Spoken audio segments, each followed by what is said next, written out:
Hello hello hello, কী ভাবছেন আজকে আমি এই চ্যানেলে কেন? সেটা লাস্টে ক্যাপশনে দিদি বলে দেবে। তো আজকের শেফ আমি। আজকে আমি হোয়াইট সস পাস্তা বানাবো, কিন্তু গোটা রেসিপিটা বলবে দিদি। তো দিদি, লেটস স্টার্ট। আচ্ছা, তবে আমি শুরু করছি।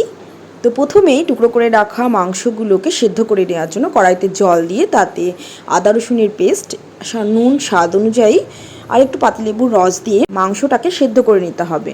পাস্তাটাকেও সাথেও সেদ্ধ করে নিতে হবে সুন্দর করে। তারপর কড়াইতে একটু বাটার, তাতে শুকনো লঙ্কা ফোড়ন দিয়ে একটু নাড়াচাড়া করে ওই সেদ্ধ করা মাংসগুলো দিয়ে দিতে হবে। তারপর তার মধ্যে একে একে সয়া সস, গোলমরিচের গুঁড়ো, পাতিলেবুর রস ও নুন স্বাদ অনুযায়ী দিয়ে একটু সতে করে নিতে হবে। নেক্সট আপনারা এতে একটু বাটার দিয়ে স্লাইস করে কেটে রাখা গাজর একটু নাড়াচাড়া করতে হবে আগে। তারপর তাতে ছোট ছোট টুকরো করে কেটে নেওয়া ক্যাপসিকাম আর পেঁয়াজটা দিয়ে আবারও সুন্দরভাবে নাড়াচাড়া করতে হবে। পেঁয়াজ আর ওগুলোতে হালকা লালচে কালার এলে 3 চামচ মতো ময়দা দিয়ে আগে থেকে ফুটিয়ে রাখা দুধ এখানে ব্যবহার করতে হবে।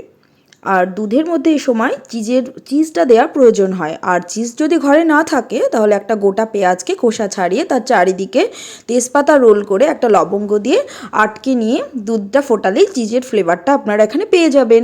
তো এরপর এতে একে একে অরিগ্যানো, চিলি ফ্লেক্স ও কালি মির্চি আপনারা ব্যবহার করবেন। অল্প অল্প পরিমাণে ব্যবহার করে একটু নাড়াচাড়া করে নিতে হবে। এভাবেই আপনারা আপনাদের সসটাকে রেডি করতে পারবেন। আগে থেকে যে আমরা চিকেনটাকে ভেজে নিয়েছিলাম, সতে করা হয়েছিল, সেই চিকেনের সতেটা এতে অ্যাড করে দিয়ে তা একটু নাড়াচাড়া করে পাস্তা যে সেদ্ধ পাস্তাগুলো ছিল সেটা এখানে অ্যাড করে দিয়ে ভালোভাবে নাড়াচাড়া করলে আজকের রেসিপি রেডি। আপনারাও এভাবে পাস্তা বানিয়ে দেখতে পারেন। আশা করছি ভালো লাগবে। পুরো ভিডিওটা দেখার জন্য ধন্যবাদ।